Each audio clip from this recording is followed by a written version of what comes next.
No, that's good advice. Yeah. Thank you. And to make sure that you're not potentially sharing information that comes from the council table that's Yes. No, outside of what's I public. understand. I just don't want to get called on it because I couldn't even believe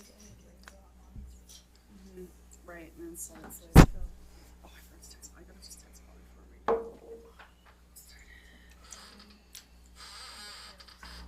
Even think there's again. It's funny time. Just for, could look that way. It's really up to you. It doesn't. Interesting.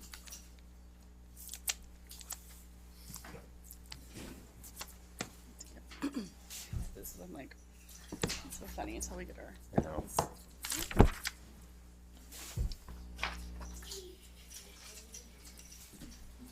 Yeah, I will. Maybe I'll talk to her.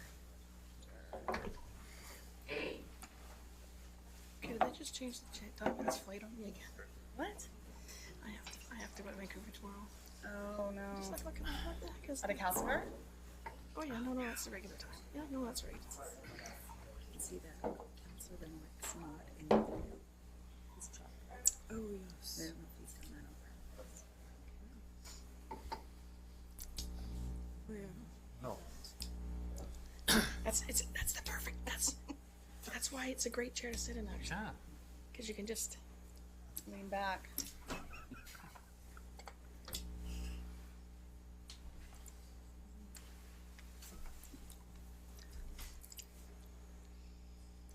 Hey, Colin, I think there's a couple of chairs in the next room if you wanted a few extras there. Drag them in.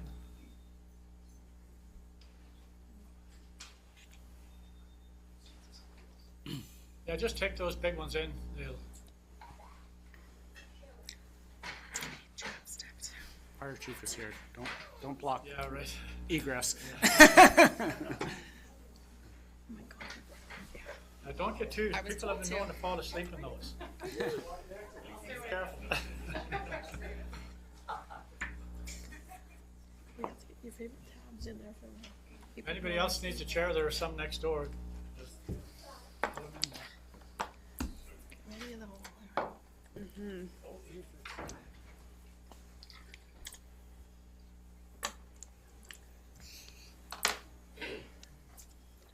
Okay, folks, we'd like to call this meeting to order, please. And I want to welcome everybody today.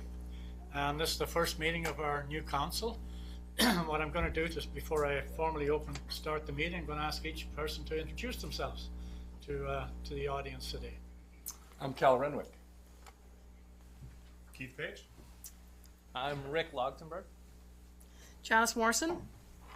Brittany Anderson. And Jesse Woodward. And Mayor John Dooley. And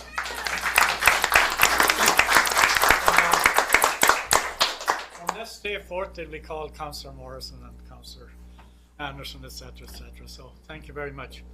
So I'd like to call the meeting to order. I'd like to start off by acknowledging Aboriginal acknowledgement. We would like to acknowledge that the land on which we gather is traditional territory of the Tanaha, Silix, and the Senex people, and is home to the Métis and many diverse Aboriginal persons. We honour their connection to the land, rivers, and respect the importance of the environment to our strength as a community.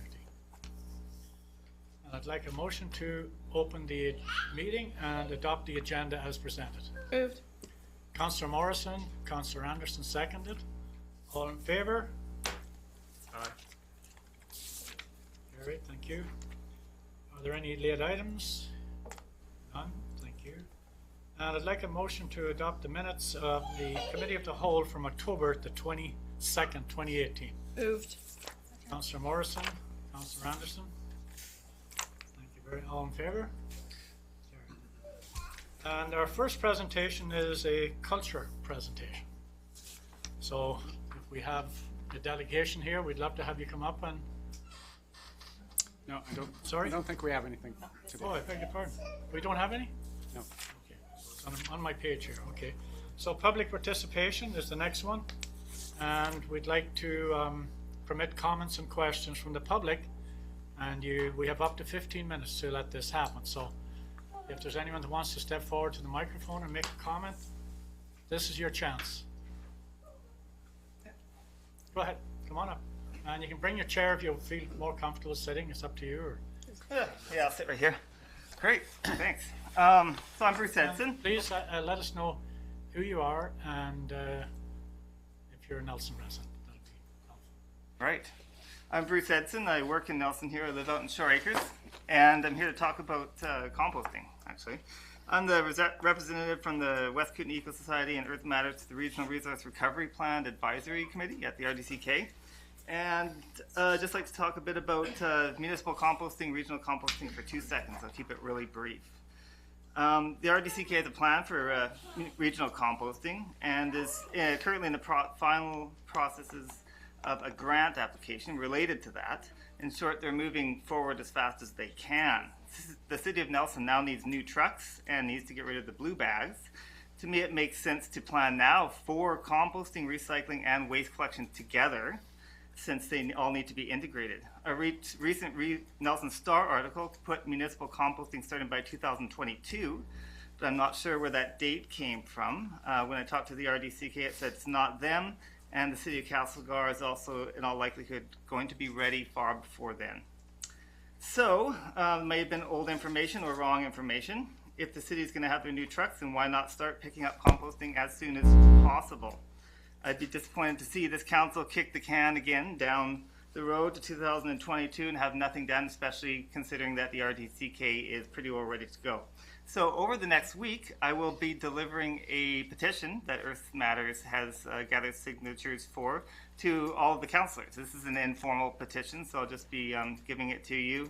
And then I'd also like to invite you to talk to me about the history of composting, regional composting, municipal composting, and where we can go over the next little while. So I think we need to move forward on this together. And I think that it would be really nice to see that this council makes a strong commitment to the RDCK as soon as possible, because they would really appreciate that. It would help them in their whole process to know that the City Council and the City of Nelson is fully on board and they can move forward. I think that's one thing that they would really want right now. Thanks very much. I look forward to talking to you all. Could I ask you one question? Have you made this presentation to the regional district? Because we're in the central waste collection.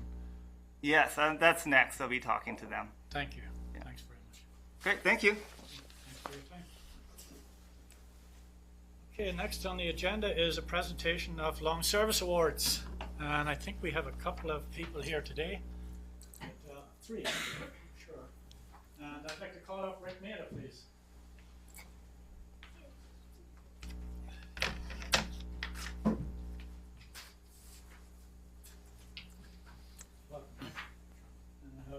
Short bio here.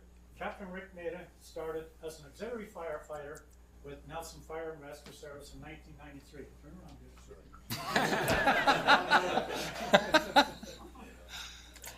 Rick was hired to work as a career firefighter. Over a number of years, Rick has worked hard to improve his understanding and knowledge of fire service. And in 2008, he was promoted to captain, position responsible for D shift. Rick continued to work on more responsibility when he successfully applied for a fire prevention officer position in 2010. Rick worked in this position has helped resolve many fire safety issues and concerns in the city of Nelson.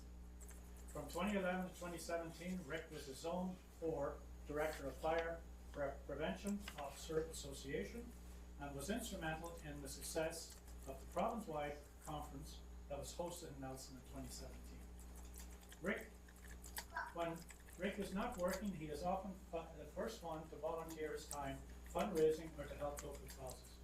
Rick has worked many hours to raise money for the Burn Fund, Muscular Dystrophy, the Kootenay Lake Hospital Foundation, the Salvation Army, Nelson Fruit Covered, and many other charities. His enthusiasm and willingness to help often motivates others. He is also committed to their off-duty time and works extremely hard to lend a hand. In 2013, Rick was awarded Fire Safety Exemplary Service Medal for his good conduct, industry, and efficiency on behalf of the government. Rick, thank you very much for all your service.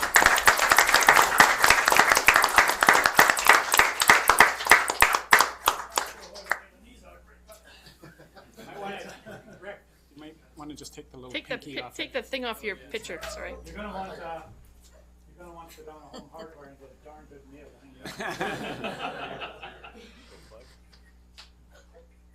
Thank you, you're welcome. Thanks very much.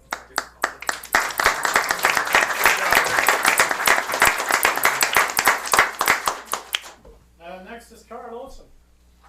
Somewhere.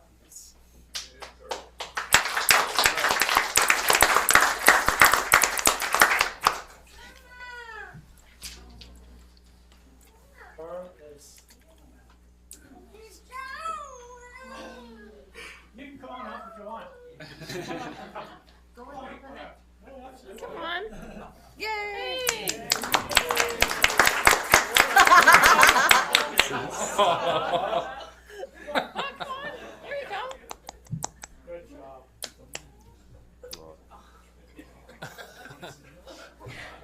Okay, I'll make this short. Carl Olson has been with Nelson Hydro for 17 years. Before that, Carl worked at Public Works for 13 years as an engineering technician. With Nelson Hydro, Carl was focused on led the customer service design area, where he managed many tasks including distribution system design, upgrades, transform pole inventory, and cost of service analysis. For the last 5 years, Carl has worked on all major distribution and transmission upgrade projects throughout the utility. He maintains an exemplary high level of detail, comprehensive attitude, and all tasks that he takes on. He has monitored and designed technical work within the department and truly cares for the well-being of the utility. Carl has been and continues to be an invaluable asset to our company. Carl was instrumental in coming up with the feasibility design for the downtown voltage conversion. This was not an easy task, as it was contained in a very confined space. Safety, public access, and keeping power on in business was Carol's job as a manager. And I have to say that each one of these people who come up today we're honoring them for their time and commitment to our community. But I know firsthand, working with Carl when we started to redesign the utility and bring it up to the latest code, that he was invaluable in making that happen. One of our truly great employees, and I want to thank you for your service.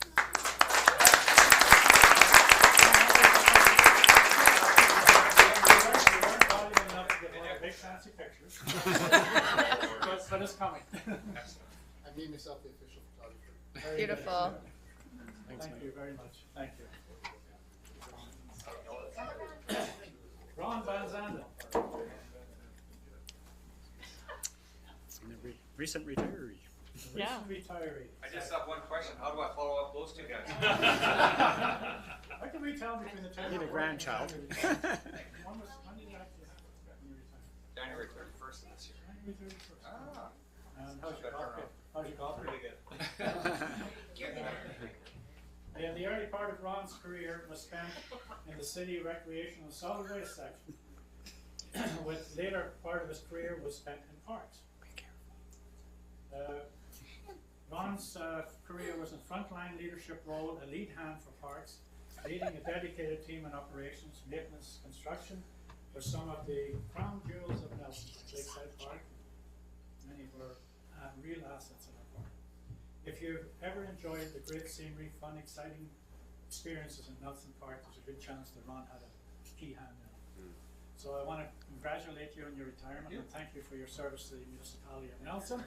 And I sincerely hope you enjoy it, and I hope your golf game is a hell of a lot better than it has been in the past.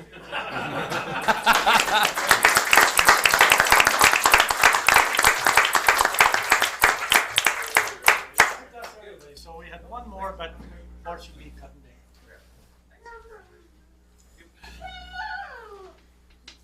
Okay. I know I was thinking like, come on, get in the chair, get in the chair, get in the chair, get in the chair. And next on our agenda is delegations. And we have somebody representing Oxygen Arts Centre.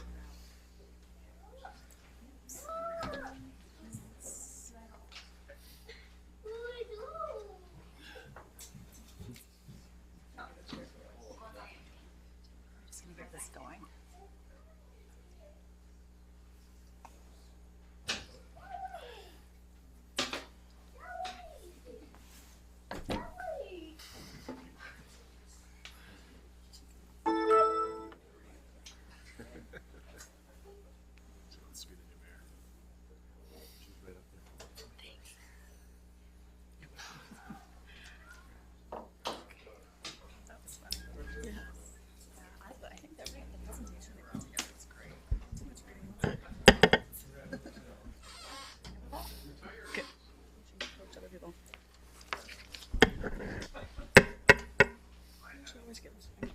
Hello.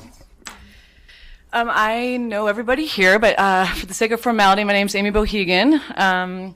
It's fun to be on this side of the election with you all. I don't have my camera with me today, so in fact, there's a camera on me, so tables have turned. I'm coming to you today as the chair of Oxygen Art Center, and leave it there for now. Hi, everyone. I'm Genevieve Robertson. I'm the executive director of Oxygen Art Center, and I want to just say thank you so much for your time and attention, and also congratulations on your new appointments. So Oxygen Art Center is an artist-run center that provides space and programming for the artists and public to engage in the creation, study, exhibition, and performance of contemporary art of all disciplines. So during this presentation today, we'll outline how Oxygen Art Center is unique, and also how it helps fulfill the City of Nelson's official community plan and Path to 2040 sustainability strategy. And then we'll make a bit of a pitch. So thank you. Thanks. So in the official community plan, as you all know, Nelson's 4 pillars are the environment, environment, social, economy, and culture. We feel through our interdisciplinary and community-based program, we strengthen each pillar, and we'd like to demonstrate that to you today. So in the Path to 2040 sustainability strategy, the goal of the Arts and Culture and Heritage focus area is Nelson is regarded as a vibrant arts, culture, and heritage hub where locals and visitors are engaged in experiencing the authentic fabric of the city, diverse nature of the community, and the creative spirit of the people. So Oxygen Art Center works to achieve this goal directly and also fosters a healthy living and social well-being for Nelson's community members and contributes to a healthy local economy. Great. What is unique about Oxygen is our multidisciplinary approach to the arts. So, for instance, where else could you learn the ukulele? Maybe somebody here has taken a lesson at Oxygen. You've maybe attended a book launch or a literary event. You've gone to a cabaret performance over the years by some of our best performers in town. Perhaps you've purchased some local art by one of the artists at our art market. Sing in a blues choir, anybody? You might have seen a performance by some of the youth at our camps doing a Shakespeare play, or a hip-hop dance class at the youth center, or in partnership with the youth center, or you've taken part in an exhibition by one of the artists, either local, regional, or international, that we've brought in. So objective 1 of the Arts, Culture, and Heritage focus area in the 2040 strategy is to promote artistic and cultural expression and celebration in the community to help support a vibrant center and identity. So Oxygen Art Center has played a very vital role in creating the vibrant arts sector that Nelson enjoys today, and continues to contribute to our rich cultural identity within this community. So far, Oxygen has completed 16 years of successful arts education programming, 12 years of full season programming, which include 384 arts education courses, 40 exhibitions, 28 artist residencies, 11 curator or artist-driven special projects, 5 youth arts festivals, and over 160 events. Are you tired yet? We're not. So the other thing about the focus area of arts and culture and heritage is that the objective number 2 of the city was to preserve and celebrate the authenticity and heritage of the community. And we feel that we've been doing this for many years. It's played the vital role in, it's belonged to a national network of artist-run centers, which have a rich history in Canada of supporting and providing platforms for experimental art practices, academic dialogues, and diverse artistic networks. This affiliation and the cultural legacy of our organization puts Oxygen on a national map in terms of multidisciplinary arts. And then because of that, it contributes to Nelson's reputation of as an artist's town, attracting well-known artists who then go back to urban centers and act as ambassadors. We feel over the years, and I think those of you who have had any experience with Oxygen know that we've catalyzed and incubated artists and the arts community, as well as served the community at large by creating cultural experiences that are really define our reputation as an arts center. And the other thing about Oxygen is that we are run by artists, and for a community like Nelson. So Oxygen Art Center is also open to all and provides affordable and accessible free or by donation programming and membership. So we're the only organization in town to offer year-round high-quality art instruction to children, youth, and adults at a subsidized cost, which is a vitally important community service not offered at other local institutions. Our curriculum is developed and taught by established and professional Kootenai-based artists who share their masterful skills, the knowledge of their specific materials, and their advanced education with their students. Oxygen Art Center offers travel bursaries, full scholarships, as well as a volunteer and tuition credit exchange program, all within the context of a not-for-profit model. We offer over 24 courses annually, engaging over 200 students, and our Youth Arts Festival engages an average of 200 youth annually. The other objective that we want to hit on in terms of the arts, culture, and heritage focus area is the engaging the creative energy of the community and strengthening a cultural vision for Nelson. And how does Oxygen do that? Well, we've been supporting regional, national, and international artists through exhibition, residency, and presentation opportunities since our beginning. And we are particularly interested in work with the regional relevance, cross-disciplinary work, and work that engages local audience in the participatory process, things that really engage our local community. We are the only rural-run artist center in BC to offer residency program, and we host an average of 1,200 art viewers and audience members at our arts events across the year. So we also provide professional development opportunities within this community. So Oxygen Art Center is a long-standing cultural hub for artists, including youth, of all disciplines and professional levels in the Kootenays and in the Columbia Basin area.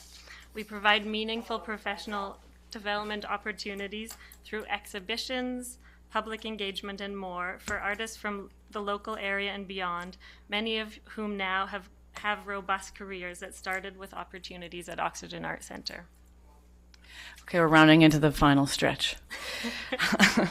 The last the focus area that we wanted to tie to the Oxygen's mandate is that we integrate the arts, culture, and heritage sector with others to enrich and build a stronger community. So how do we do this? Well, we're a longtime advocate for arts-based community development and cultural programming, and our members and staff, past and present, sit on boards, develop community partnerships, and engage actively in the civic systems in place for producing vibrant arts and culture in Nelson. Partnerships include, and are not limited to at all, the Cultural Development Committee, the Capitol Theater, the Touchstones Museum, Nelson and District Youth Center, Elephant Mountain Literary Festival, Nelson Library, Nelson and District Arts Council, and Nelson Cares, among others. Oxygen Art Center projects also foster a diverse value-added economy by providing meaningful employment opportunities for professional and emerging artists and cultural workers. Our arts education program alone employs an average of 15 educators annually, and our exhibition and residency program provides an average of 14 contracts per year. We also create ongoing positive economic impacts by hosting national and international artists into Nelson, as well as sustaining long-term relationships with local vendors. So our pitch. Why we're here today is because we're seeking an annual contribution of $5,000 from the City of Nelson towards our operational costs. And the reason why we're coming here now is that while we've been successful in securing funding to run compelling programming for 16 years, we've been relying heavily on staff volunteer labor for the general operations of the center. So we're currently in a strategic planning phase that prioritizes sustainability within our organization. So no longer do we want to rely on volunteer labor to keep our doors open. That was well said. So municipal funding is key to our building our capacity and moving forward. And because we feel we've been really a part of the cultural fabric of Nelson for a long time, we're one of the few places that hasn't received operational funding, and we feel this is our time to ask. And it also leverages both when municipal support comes in the form of operational funding, it leverages a lot of other provincial and federal grants that so far we haven't been able to demonstrate to them. And I'll let Genevieve tell you how that would impact us. So municipal buy-in strengthens grant applications, as Amy said, by showing direct local support and legitimizing our value within this local community. $5,000 from the city could be leveraged 4 to 5 times in provincial and federal grant applications.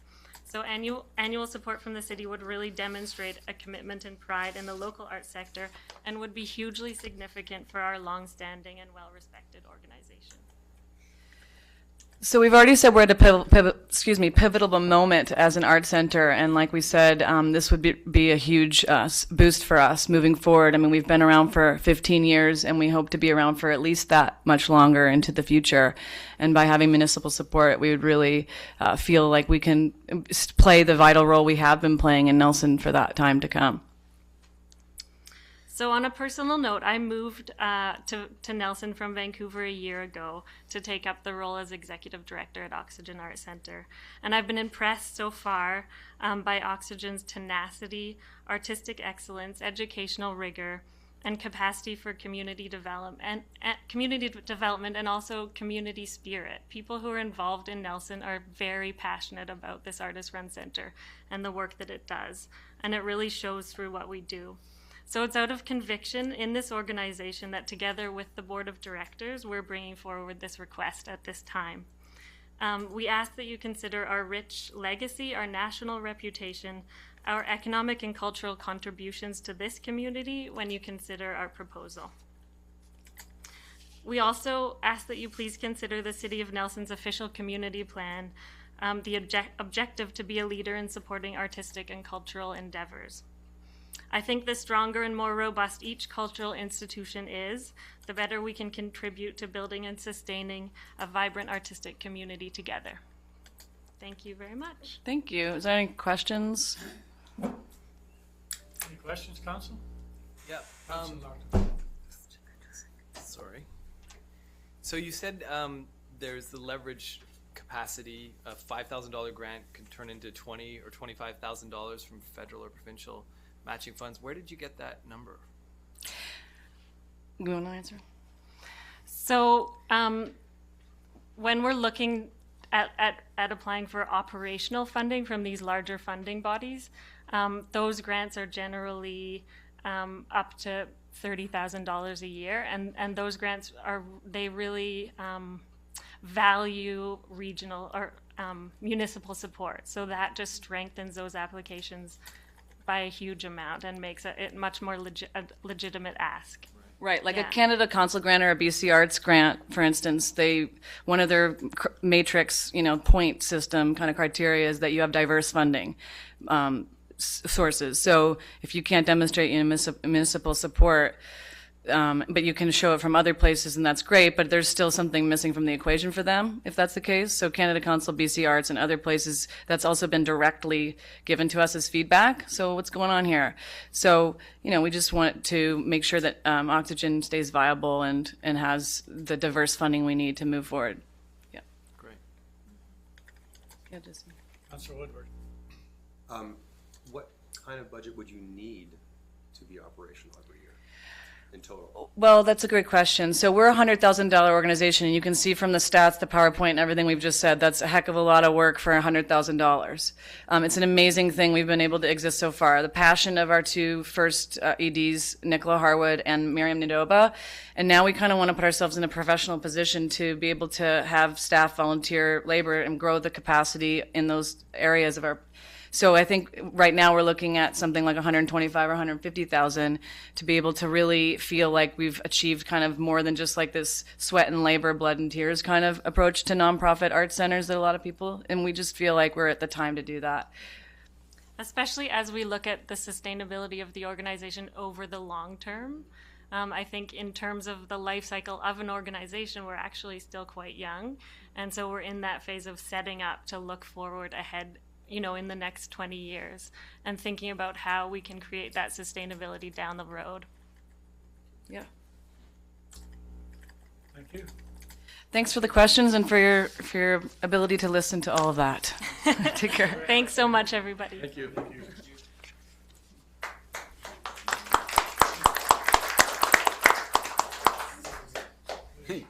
So now we have two staff presentations. Go ahead, speak. You're up first, then? Oh, no, it's fine. Is there another one? No, election results. That's Election just a report. That's a report, yeah. Yeah. And then we have a presentation on parking ticket. You're gonna Amnesty. like this one, folks.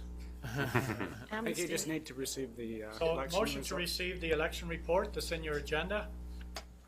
Moved. Moved by Councillor Morrison, second by Councillor Renwick. All in favour? Aye. Carried. And next is a presentation from Colin McClure on our parking ticket amnesty. And I'm gonna like this one, believe me.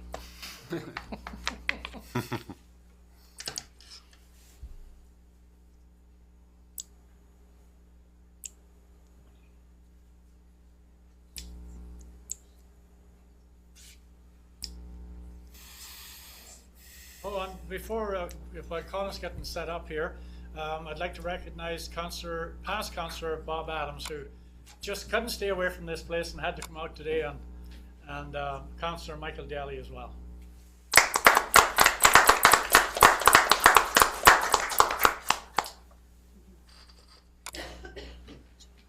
Bob, go ahead.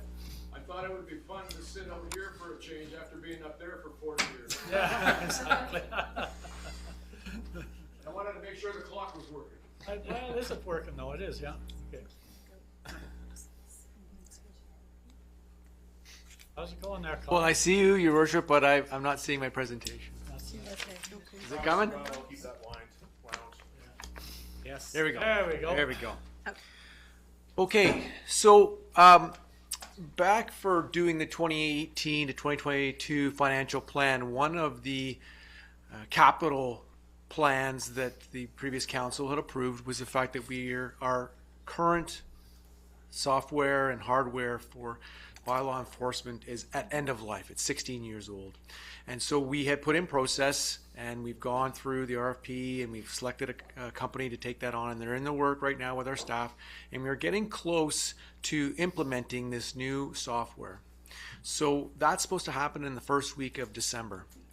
Now, the one thing that happened as we've started to look at the numbers that relate to parking and parking fines and the opportunities that come with the new software, which I think you may have heard before, where the hope is in the near future that we can allow people to be able to pay for their parking by phone, which I think is very valuable and will work in our community in particular. The other component to it was on the bylaw enforcement side of what do we do with the old system and the information in the old system as it relates to outstanding parking tickets. And with the new system, we have the ability to bring that in. But the one key piece that we wanted to start off with was the fact that currently, under our system, we have an 85% collection rate from those that get a parking ticket in the city. And that is extremely high, and it's a very positive thing, and it certainly assists us in doing our operations. And again, as everyone here should know, all the parking meter revenue that we do collect goes back into the capital projects reserve, which funds paving, sidewalk upgrades and that. So, and as well, there's a portion of it that goes into the downtown waterfront. Again, these are all good things that I think correlate to you putting money in the meter and that money going directly into capital upgrades for the roads and sidewalks that you walk on for transportation. So that rate drops slightly to 80% when including all license plates, because one of the challenges that we have is that if you are from the state of Washington or Utah, we can't get, even though we've got your license plate, we can't get your address and that sort of thing. So it's that's one of the reasons why we don't have as high when you include those tickets. So as I said, we're transitioning to this new software, but we also noted that we wanted to see, would there be a way to, kind of a one-time opportunity to settle any outstanding tickets that we currently have that I've gone past the due date. So what a ticket in Nelson is that if you get caught It's $25. But most people don't see that it's $25. Actually, as we hope to put on the new ticket that it will say $25 on that parking ticket. But if you pay it within the 14 days, it's for 10, so you get a discount on that rate. So many people think it's 10, and it is 10 if you get the ticket and pay it immediately. If you wait past that period and it goes to the 25, where that's where you have a window of paying the $25 ticket, and if you wait past that transitioning window, it then jumps to 50. So I think that when a ticket gets to $50, that can be very challenging for people to pay. And then when I see that we've had such good success at having 85% collection, if a ticket gets to that level, that can be a real challenge. $10 to $50 is a leap. So we also know that it might get away on someone, and or they may not even know that they have a ticket. Maybe the window got blown off their window, or they put it in their purse, they forgot about it, washed it in their pants. So what we're hoping here is to have this one-time amnesty. If we were able to be successful, as I walk through some of the processes in how we would get there, is that it was to also really kind of minimize the amount of the citation tickets that we roll into the new system. So if you have this opportunity now to get this cleaned up, then you're not into the new system. If you don't, then you're going to be part of the new system as you were in the old. And the one thing that is new with the software and hardware that we're using is that the bylaw themselves, when they read your plate, will be able to now in real time see what sort of ticket experience you have, whether you've got any outstanding tickets. Some of that in the past is they tend to know vehicles that have lots of tickets, so they already are aware of that mentally, but they don't know on the average person where that ticket's at. And we, again, our encouragement is that people usually pay. But this is just one of those things that now, when we roll in this old citations into that system, they would be able to see that automatically. So who? And again, these are always going to be one of the questions that are going to be asked, is that in our current system, there's about 27,000 outstanding tickets. And again, remember that we have collected on 85%. And they're all, well, those numbers are at the 27,000 are at the penalty rate of $50 plus in the old system. So if you look at it, yeah, it's a large number at the $50 at that amount, but if you were people to have paid them at the $10 amount, you can see how much lower that makes it a little bit more manageable. When we look at the numbers of tickets and who they're assigned to the license plates, the majority of outstanding tickets are 1 to 2. We do have some people that have more than that, but the majority of that is based on a 1 to 2 tickets. So who this would be for is that anyone who has a parking ticket that is older than 14 days from December 4th is where I put it, because that's the plan of when we would start this amnesty. I.e. being that if you've got a ticket in that window, you can still pay it at $10. In fact, you would be better paying it off than letting it move up. So how? How would we get there? So to do this, council needs to pass a one-time resolution, and that would to override the rules related to parking tickets in the traffic bylaw and for the limited time. I think that makes sense. Letters will be sent out because we have the information attached to your ticket here, to your license plate, so we can send a mailing out that way. We also have the ability that if you want to walk in, if you're local, or even phone, and you can contact our staff and or walk into the building, you can have one of our customer services representatives go on the system. They can look up by your license plate and find out if you have an outstanding ticket. And if you're able to deal with it right there, that's one opportunity. The other component is that on the city's website, and this will be a bit of a transitioning phase, and we're going to have a bit of work here to do on communicating this and communicating on how we get such a high, we want to continue that high rate of people paying their outstanding tickets. But when we go to the new system, it won't go to the old system for payment, it'll go to the new T2 system. So that's going to be one of those extra, I guess, icons we'll have to put on our webpage so that if you go there, that you can then pay on the new system. If you got a ticket after this date of basically December 4th, 5th is when the system's supposed to switch over, as compared to if you've got an old ticket up to that date. So it's one of those kind of challenging kind of times as we switch, which isn't uncommon when you're switching software to have some of those challenges on getting people to go to which spot to pay. But right now, if you go on to the city's website, you can go under the Pay Now, you go under parking tickets, and you go into that system, you can go in and you can put in your license plate number and it'll tell you if you have outstanding tickets right now today. So you can go and do that, and if you decide when we do the system for doing this amnesty, would be that you might pay the amount that we've got prescribed, and it would say you still have an outstanding amount, and that's going to be reflected every 24 hours. So it's not as automatic as if you walk into your customer service rep, they deal with that and pay it. If you pay it online, then we have a 24-hour turnover, and then we would be able to wipe that ticket out. So when it would be for a limited time. I'm proposing, and again, I'm open to suggestions and or concerns about the time that I've got here, but looking at around December 4th, noting that that would be one day after the December 3rd council meeting, which is where I would need council to pass a resolution to be able to provide this amnesty period. And I'm looking up until January 2nd, just noting that the holiday is the 1st, and January 2nd would be sort of that last kind of opportunity to deal with that. So all outstanding parking tickets would be reduced to $15 per ticket. So for each ticket settled, the city would donate $5 to community causes as determined by council. So again, what we're kind of looking at here is that you maybe let this slide. You now have an opportunity to move from 50 and down to 15, understanding that the city will take 10, for which was what sort of that original discount on the ticket when you originally had it, back to that rate, and that the $5 that you're contributing will go to some sort of charity or community cause as determined by council. The remaining, so again, on the same side, to make sure that on the $10 that we are hoping to collect here, that remaining portion of tickets will fund some, can be used to fund downtown and waterfront upgrades, sort of in line with where the parking meter revenue goes. One thing is key here, and will be important to be successful on, is that a communication and media plan will be developed to inform the public of this. That's my presentation. I don't know if council have any questions for me now. This will come on pretty quickly in the sense that we've got a couple weeks, but we have already in the background been doing the work on what's outstanding, letters, that sort of work as well. So there's several reasons why you're doing this, none the least of which is a changeover in the software. That's correct. And it's a prime opportunity to clear up and start with a fresh slate. Great, agreed. Okay, yeah. So if there are questions, I'll start on my left here with Councillor Luke. Thank you for that presentation. Just very briefly, is the problem with the importing, is it a manual process to import the old tickets? Why did you not choose to import the old tickets into the new system? Well, the new system isn't up. We can. Yeah. And I can do that. And that's what I will do. The question for me is as the mayor talked about, I really want to give a chance to have a clean slate rather than just sort of backlog for 16 years worth of tickets into that system. I prefer not to kind of do that. I prefer to give an opportunity for people that had a ticket from maybe, who knows, 2012 or 13 that got away from them. It's now $50. Right. I'm not paying that.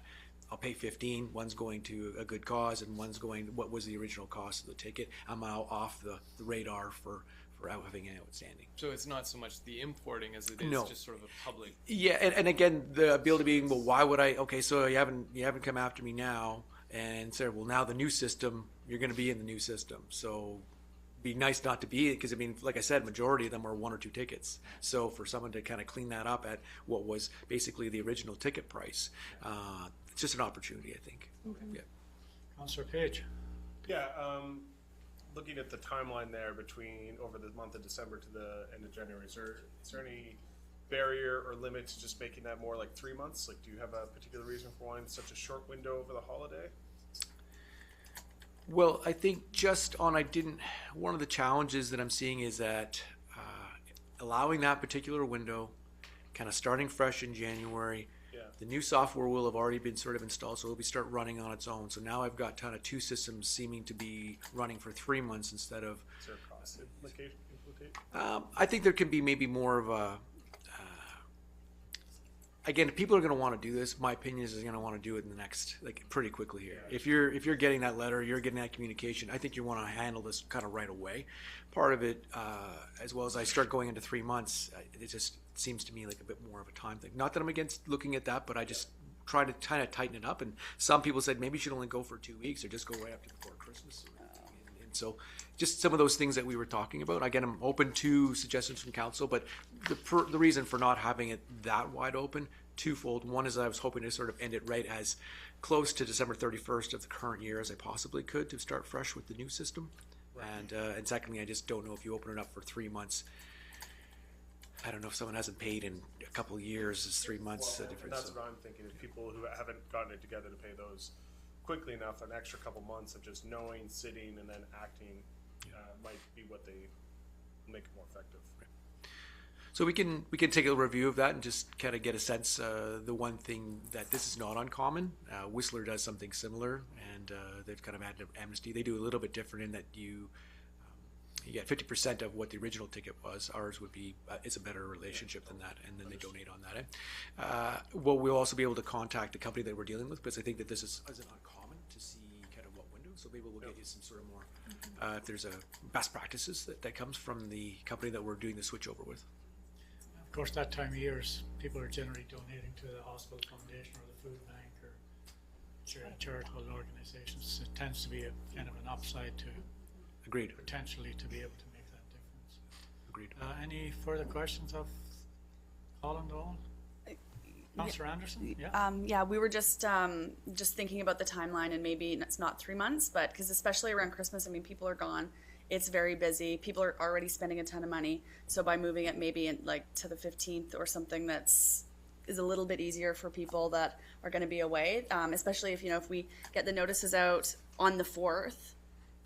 You don't get it in your mailbox until the 7th. Or at all, maybe. Or at all. Yeah, there's a postal strike we have to consider. No, it's a fair question. The 15th, maybe that'll be before people get their Visa MasterCard statements. Exactly. That's not a bad idea too. So. And make it part of a New Year's resolution thing too. Right, fair enough. Yeah. Again, open to all of this. Good suggestions. So yeah. Councillor Morrison.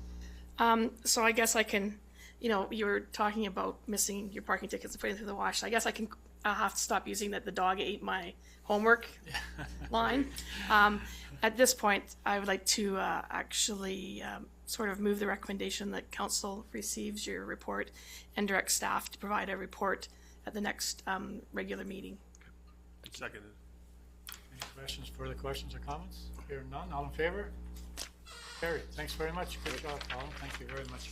Kieran, I thought that was your idea for video one. You had to throw Whistler in there at the end. Darn it. Just when I thought we were on a roll. And there are no late items. And ladies and gentlemen, we're going to ask for adjournment of the committee of the whole meeting. Councillor Luxembourg, seconded by Councillor Page. Any questions or comments? All in favor? Carried. Thank you very much.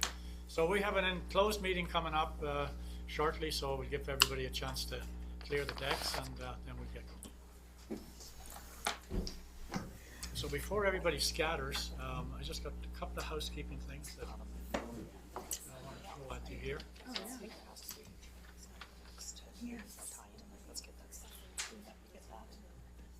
I just think about Christmas, and I'm like, you're so busy, you're doing a million things, and it's like you're gonna be like, oh, I forgot, or I'm out of town, If you get your notice on the thing.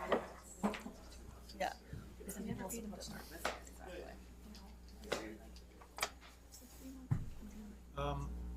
Just for a bit of clarity, it's easier for me if, as an example, when you're speaking, whomever it is, that